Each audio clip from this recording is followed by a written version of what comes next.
जय हिंद बच्चों, मैं आपका अपना प्यारा engineer Satish sir. Topper board में आपका स्वागत है। अब एग्जाम में बहुत कम समय रह गया है, तो ज्यादा रिवीजन पे ध्यान दीजिए। और ऑब्जेक्टिव क्वेश्चन 50 में 48-49 तो सही होना ही चाहिए। पहला क्वेश्चन है, एक चक्कर में पहिए 14 सेंटीमीटर त्रिज्या के पहिए द्वारा तय की गई दूरी क्या है। तो इसको निकालने के लिए एक पहिया अगर इसका 14 सेंटीमीटर त्रिज्या है तो इसकी परिधि के बराबर हो जाएगा। यानी यहाँ से घूमना शुरू करेगा, ये घूम करके सपोज दैट यहाँ आ गया, तो ये दूरी और ये दूरी क्या होगा ये निकालना है। तो कितना हो जाएगा, परिधि बराबर 2 पाई आर। 2 पाई 2 मतलब 22/7 और गुना 14 हो जाएगा। ये 2 से कट जाएगा, 22 दूनी 44 दूनी हो जाएगा ये 88 सेंटीमीटर। कितना हो जाएगा, 88 सेंटीमीटर। यानी ऑप्शन बी सही है। अगला क्वेश्चन है, यदि वृत्त का क्षेत्रफल 64 पाई है तो इसकी परिधि क्या होगा। वृत्त के क्षेत्रफल से इसका त्रिज्या निकाल लेंगे, उसकी परिधि निकाल लेंगे। क्षेत्रफल दिया हुआ है आपका 64 पाई, फॉर्मूला हो जाता है पाई आर स्क्वायर। पाई से पाई कट गया, यानी आपका 8। आर बराबर कितना हो जाएगा, 8। और परिधि हो जाएगा, परिधि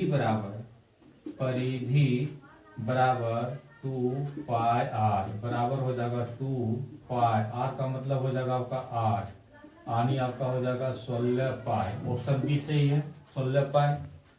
अगला क्वेश्चन दिया हुआ, यदि 4 cos 3 थीटा बराबर 2 तो थीटा का मान कितना होगा। यानी 4 cos 3 थीटा बराबर 2 दिया हुआ, थीटा का मान कितना होगा। यहां से हो जाएगा आपका 4 cos 3 थीटा बराबर 2, तो cos 3 थीटा बराबर हो जाएगा 2/4, यानी कट करके हो जाएगा 1/2, यानी cos 3 थीटा बराबर हो जाएगा 1/2 बराबर ये हो जाएगा cos 60 डिग्री का मान, यानी 3 थीटा बराबर 60 degree.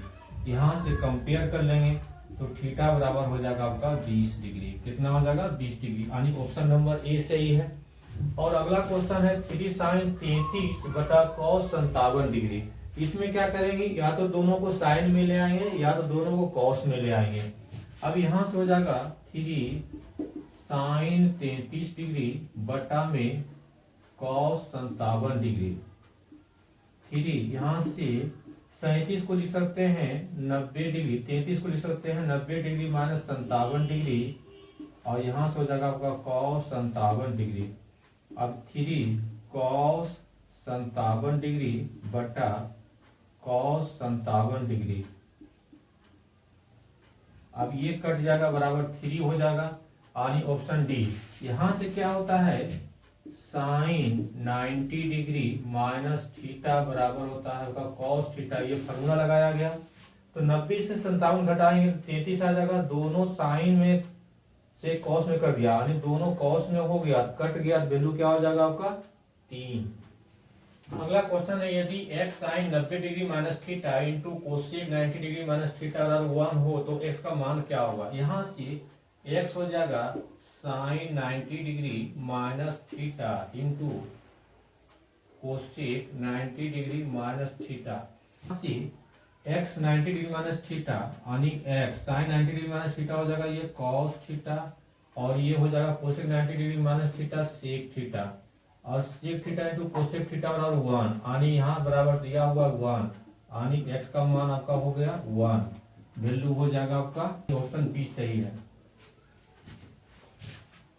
cos 60 plus 1, cos 60 minus 1 का मान कितना हो जाएगा। यहाँ से cos 60 प्लस 1 और यहाँ से हो जाएगा cos 60 माइनस 1। cos 60 का वैल्यू 1/2 प्लस 1 कर देंगे, यहाँ से हो जाएगा 1/2 माइनस 1 कर देंगे।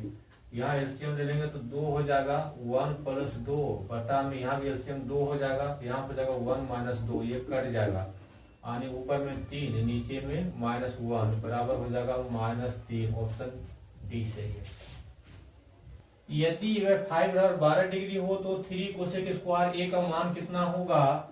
a/5 बराबर 12 डिग्री, तो a बराबर आपका हो जाएगा 60 डिग्री, इसलिए 3 कोसेक स्क्वायर a बराबर हो जाएगा 3 कोसेक स्क्वायर 60 डिग्री हो जाएगा।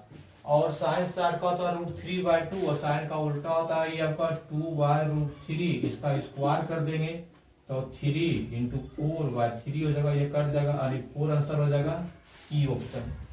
अगला दिया हुआ है साइन 54 माइनस कॉस 36 का मान कितना होगा। यहाँ से sine 54 degree minus cos 36 degree, इस तरह का केस में या तो दोनों साइन में लाना है या तो दोनों को कॉस में लाना है। यहाँ से साइन 54 को लिख सकते हैं 90 डिग्री माइनस 36, 90 माइनस 36 घटाएंगे तो 54 आ जाएगा और यहाँ से हो जाएगा आपका cos 36 degree. Sine 90 degree minus theta cos theta, यानी ये हो जाएगा cos 36 degree minus cos 36 degree, ये कट करके आपका हो जाएगा वैल्यू 0, यानी ऑप्शन ए सही है। अगला क्वेश्चन दिया हुआ cos 1 डिग्री cos 2 डिग्री सोन cos 90 डिग्री, यानी cos 1 cos 2 cos 3 4 से लेकर के cos 90 तक मल्टीप्लाई में है। ऐसे केस में देखना है cos 90 का मान होता है आपका 0 और किसी भी संख्या को 0 से गुना करने के बाद वैल्यू आ जाएगा 0, यानी ऑप्शन आपका ये सही हो जाएगा। अगला क्वेश्चन दिया हुआ है cos 37 बटा sin 53 प्लस cos 34 बटा tan 56 डिग्री दिया हुआ है। ये दोनों केस में लाना पड़ेगा आपको सेम फॉर्म में, या तो इसको साइन में ले आए या इसको कॉस में ले आए। अगला में इसको या तो tan में ले आए, इसको कॉट में ले आए। यहाँ से देखते हैं, यहाँ से कॉस हो जाएगा 37 डिग्री और यहाँ से साइन, इसको लिख सकते हैं 90 डिग्री माइनस 37 डिग्री,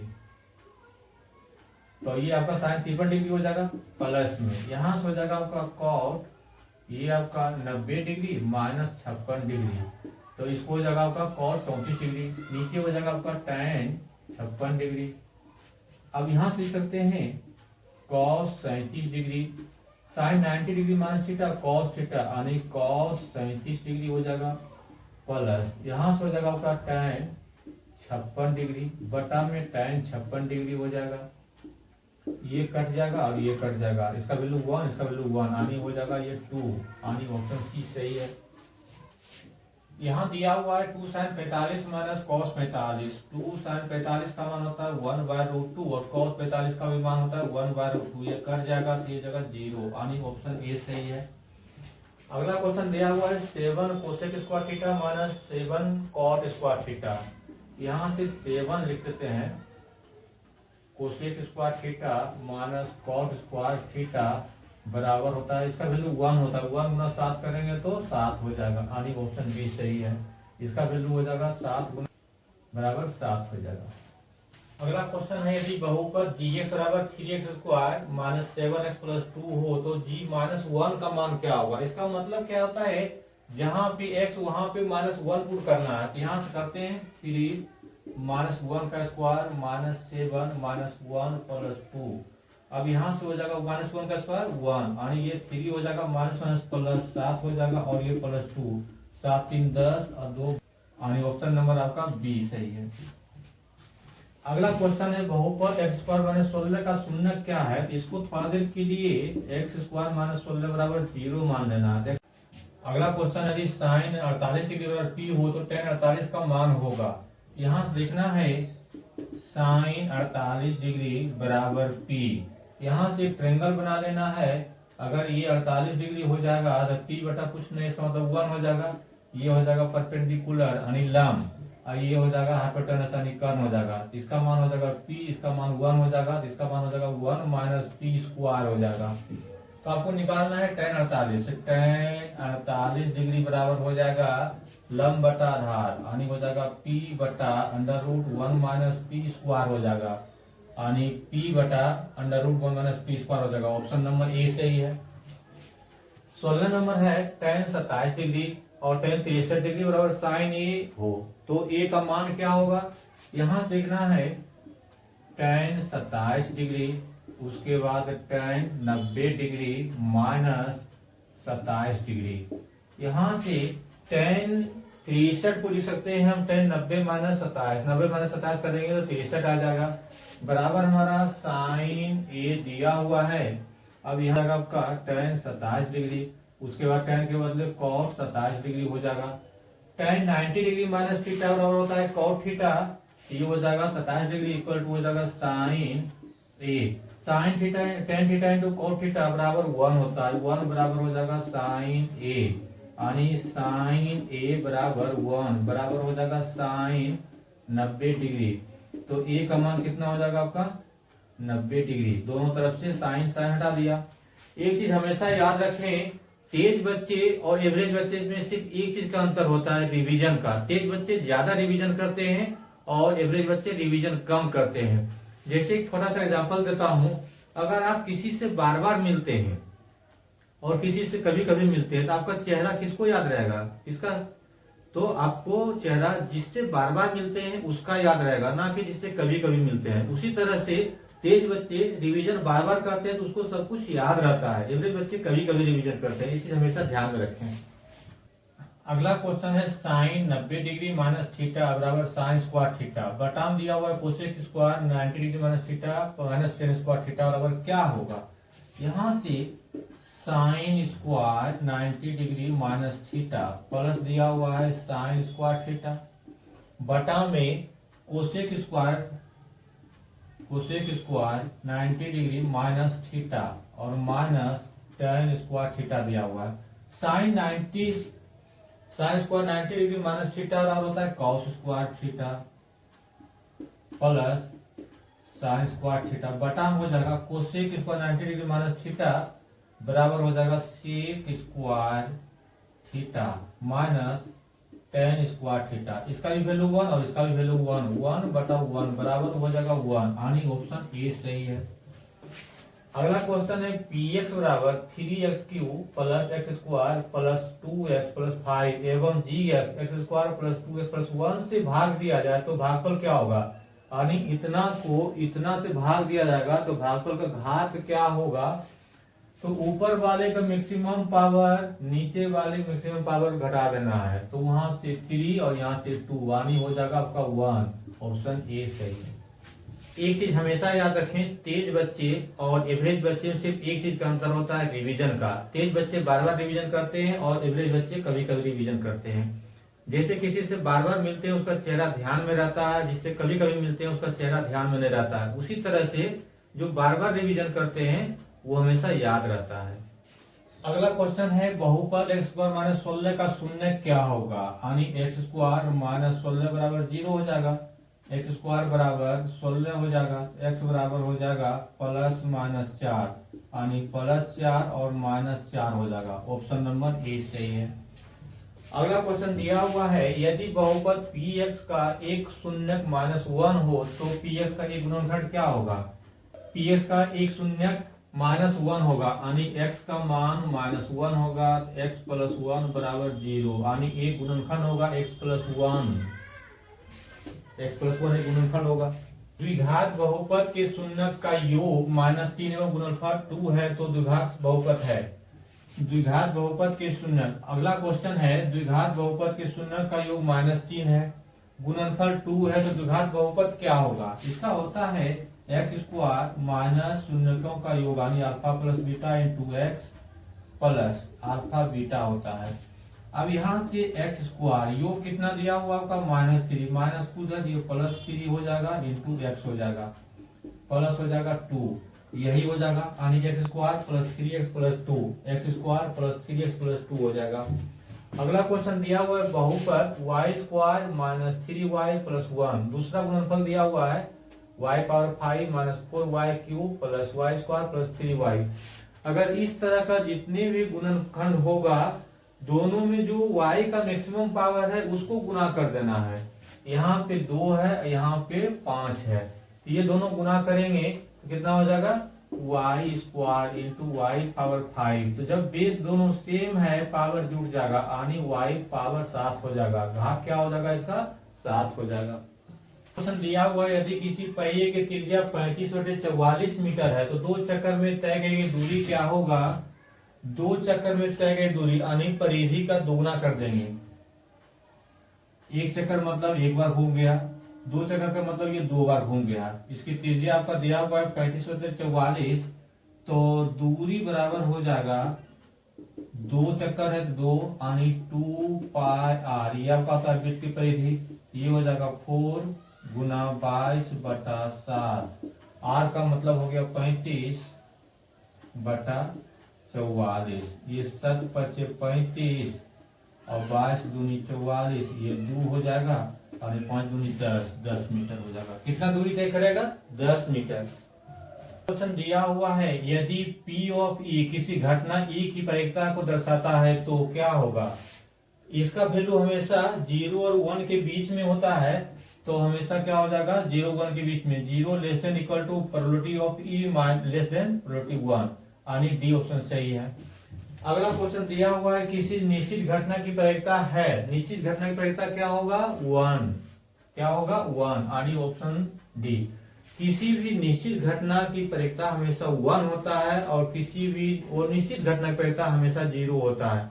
निश्चित घटना का मतलब वो घटना ही घटना है, और निश्चित का मतलब वो कभी घटना नहीं घटेगा, उसका 0 हो जाएगा और निश्चित घटना का 1 हो जाएगा। ये हमेशा ध्यान में रखें। अगला क्वेश्चन है कौन सी घटना की प्रायिकता नहीं है, मतलब कौन सी घटना की प्रायिकता नहीं है, यानी एक से ज्यादा वैल्यू होगा वही नहीं होगा। अब देखिए एक से ज्यादा किस में है? इसमें कम है, इसमें भी कम है, इसमें ज्यादा है। 9/8 मतलब 9/8 का मतलब एक से ज्यादा। कौन सी घटना की प्रायिकता है? यानी एक से कम वैल्यू होना चाहिए। ये 1.2 ज्यादा है, 2.1 ज्यादा है, 0.6 यही होगा, 1.4 ज्यादा है, यानी आपका 0.6 एक घटना की प्रायिकता है। अगला क्वेश्चन है यदि एल्गोरिथम a बराबर BQ प्लस R में a बराबर 37, b बराबर 4, R बराबर 1 हो तो Q का मान क्या होगा? ये Q का मान निकालना है। दिया हुआ है आपका a बराबर BQ प्लस R, a का मान दिया हुआ आपका 37 इक्वल टू b मतलब 4 दिया हुआ है Q प्लस R बराबर 1। एक इधर आके माइनस हो जाएगा तो 36 हो जाएगा इक्वल टू 4Q हो जाएगा, इससे काट देंगे 9, यानी Q बराबर हो जाएगा आपका 9। Q बराबर कितना हो जाएगा? 9, ऑप्शन ए सही है। अगला क्वेश्चन दिया हुआ है 156 के अभाज्य गुणनखंड में 2 का घात क्या होगा? अब 156 है, अभाज्य गुणनखंड 2 से, ये हो जाएगा आपका 78, फिर 2 से कटेगा, ये हो जाएगा आपका 40, अब फिर ये 13 से काटेंगे तो 3 हो जाएगा। अभाज्य गुणनखंड 1 2, यानी 2 का घात 2 होगा। अगला क्वेश्चन है कौन सा अपरिमेय संख्या नहीं है, मतलब कौन सा अपरिमेय संख्या नहीं है? तो ये आपका अपरिमेय संख्या है, ये भी अपरिमेय संख्या है, ये भी अपरिमेय संख्या है। √12 को क्या लिख सकते हैं? 4 गुना 3/√3, यानी आपका 4 और 3 और ये 3, ये कट जाएगा, 4 को लिख सकते हैं आप रूट में, बाहर करेंगे तो 2, यानी आपका डी अपरिमेय संख्या नहीं है। इसमें कहता है कौन सा परिमेय संख्या है, अगला में कौन सा परिमेय संख्या है?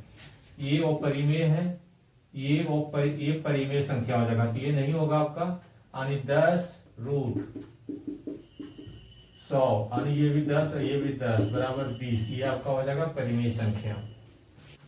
अगला कौन सा अभाज्य संख्या है? 33 आपका 1 से भी कट रहा है, 3 से भी कट रहा है, 11 से भी कट रहा है, तो ये नहीं होगा। ये आपका 1 से भी कट रहा है, उसके बाद 13 से भी कट रहा है और 3 से भी कट रहा है, तो ये नहीं होगा। ये 2 से भी कट रहा है, उसके बाद आपका 19 से भी कट रहा है, तो ये नहीं होगा। ये आपका सिर्फ 1 और 31 से कटेगा, 31 जो है अभाज्य संख्या है, यानी डी ऑप्शन सही है। प्रत्येक परिमेय संख्या होती है, प्रत्येक परिमेय संख्या क्या होती है? वास्तविक संख्या होती है, यानी ऑप्शन डी सही है। 5/7 कौन सी संख्या है? पहला है परिमेय संख्या। परिमेय संख्या हमेशा p/q के रूप में होता है, तो यहाँ p/q के रूप में है, यानी ऑप्शन ए हो जाएगा सही, ऑप्शन ए। कौन सा बहुपद नहीं है? बहुपद होने के लिए x पर पावर पॉजिटिव इंटीजर होना चाहिए, यानी कोई धनात्मक पूर्णांक होना चाहिए। तो कौन सा बहुपद नहीं? इसमें धनात्मक है, इसमें भी धनात्मक है, इसमें भी धनात्मक है और इसमें ऋणात्मक है, यानी ऑप्शन सी हो जाएगा सही। अगला क्वेश्चन है यदि px बराबर qx इंटू gx और px का घात 7 दिया हुआ है, gx का घात आपका 3 दिया हुआ है, तो px बाय gx का मान क्या होगा? तो इसमें आपका px बाय gx, यानी घात को नीचे वाला पावर से ऊपर वाला मान देते हैं, तो यहाँ घात 7 है, यानी x पे पावर 7 मान लेते हैं, और नीचे घात आपका x पे पावर 3 है, यानी x पे पावर 7 - 3 बराबर हो जाएगा x पे पावर 4, यानी इसका घात हो जाएगा 4, ऑप्शन बी सही है। अगला क्वेश्चन है कौन सा द्विघात बहुपद है जिनके शून्यक -2 और 6 है? तो शून्यक यानी अल्फा बराबर -2 और बीटा बराबर आपका 6 दिया हुआ है, तो समीकरण हो जाता है x square minus alpha plus beta into x और प्लस होता है अल्फा बीटा। यहाँ से हो जाएगा आपका एक्स स्क्वायर, दोनों को जोड़ेंगे तो हो जाएगा 4, ये एक्स हो जाएगा, गुना करेंगे तो -12 हो जाएगा। यानी ऑप्शन नंबर ए सही हो जाएगा। X square minus 4x minus 12, ये समीकरण हो जाएगा। रैखिक समीकरण युग्म 2x माइनस 3y प्लस 2 बराबर 0, 6x माइनस 9y प्लस 5 बराबर 0 कितने हल होंगे? कहता है ये दोनों जो युग्म समीकरण है सर कितने हल होंगे। अब देखा जाए तो इसको 2x minus 3y equal to -2 हो जाएगा। यहाँ से हो जाएगा आपका 6x minus 9y equal to -5। अगर इसको हम 2 से गुना, यदि इसको 3 से गुना कर देते हैं तो x का कोफिशिएंट इसके साथ बराबर हो जाएगा, y कोफिशिएंट इसके साथ बराबर हो जाएगा। ये हमारा एक भी हल नहीं होगा, यानी कोई हल नहीं होगा, क्योंकि दोनों समान अंतर है, पैरेलल लाइन है, इसलिए करके इसका कोई हल नहीं होगा। क्वेश्चन है के किस मान के लिए समीकरण kx प्लस 2y बराबर 5, यानी kx प्लस 2y बराबर 5। दूसरा दिया हुआ आपका 3x प्लस y बराबर 1। कहता है के किस मान के लिए समीकरण kx प्लस 2y बराबर 5 तथा 3x प्लस y बराबर 1 का एक अद्वितीय हल होगा। एक अद्वितीय मतलब कोई दूसरा हल नहीं होना चाहिए, यानी कोफिशिएंट जो है x और y का नहीं मिलना चाहिए। मिल कब जाएगा? जब इसको हम 2 से मल्टीप्लाई कर देते हैं, 2 से मल्टीप्लाई कर देते हैं तो 2y हो जाएगा और यहाँ 6 हो जाएगा, यानी k बराबर 6 नहीं होना चाहिए। अगर k बराबर 6 हो जाएगा तब हल नहीं हो, तो k बराबर 6 नहीं होना चाहिए, यानी आपका ऑप्शन हो जाएगा बी सही है। अगला क्वेश्चन है दो रैखिक समीकरण के लेखा चित्र यदि समानांतर रेखा हो तो हलों की संख्या क्या होगी? एक रेखा ये है, दूसरी रेखा ये है, ये ए बी और ये आपका सी डी। इसमें कहता है हलों की संख्या कितनी होगी? दो जब समान अंतर है तो कहीं पे नहीं मिलेगा, कहीं पे नहीं मिलेगा, इसका कोई हल नहीं होगा, यानी शून्य हो जाएगा। अगला है y माइनस 4 इक्वल टू 0 का आलेख कैसा होगा? y माइनस 4 बराबर 0, यानी y बराबर 4 हो जाएगा। ये आपका हो जाएगा x एक्सिस और ये y एक्सिस हो जाएगा। y बराबर 4 यानी यहाँ पे 4 हो जाएगा, यहाँ पे 4 हो जाएगा, तो यहाँ क्या हो जाएगा? x एक्स के समानांतर हो जाएगा, जैसे ये देख रहे हैं x एक्स के समानांतर, यानी ऑप्शन ए सही है। कौन सा द्विघात समीकरण नहीं है? यानी x के पावर जिसमें 2 होगा वो द्विघात हो जाएगा, जिसमें नहीं होगा वो द्विघात नहीं होगा। इसमें x का पावर 2 है द्विघात हो जाएगा, इसमें 2 है द्विघात हो जाएगा, और इसमें एक्स स्क्वायर और इसमें स्क्वायर कट जाएगा, यानी सी नहीं होगा। इसमें भी x का पावर 2 है और इधर भी 2 है, इधर 2x स्क्वायर है, इधर x स्क्वायर है, यानी सी आपका द्विघात समीकरण नहीं है। अगला क्वेश्चन कहता है x माइनस वाई बराबर 6 और x square plus y square बराबर 30 हो तो एक्स वाई का मान क्या हो जाएगा? यहाँ से लिखना है x माइनस वाई बराबर 6 है, इसका स्क्वायर कर देते हैं तो दोनों तरफ स्क्वायर हो जाएगा। ये हो जाएगा x square plus y square minus 2xy बराबर हो जाएगा 36। अब यहाँ से इसका मान दिया हुआ है कितना? 30। ये 30 माइनस 2xy बराबर 36 हो जाएगा। अब यहाँ से 2xy माइनस में बराबर हो जाएगा 36 माइनस 30 बराबर 6, यानी xy बराबर 6 बटा -2, ये कट जाएगा, बराबर हो जाएगा -3, यानी xy का मान हो जाएगा -3। ऑप्शन नंबर डी सही है।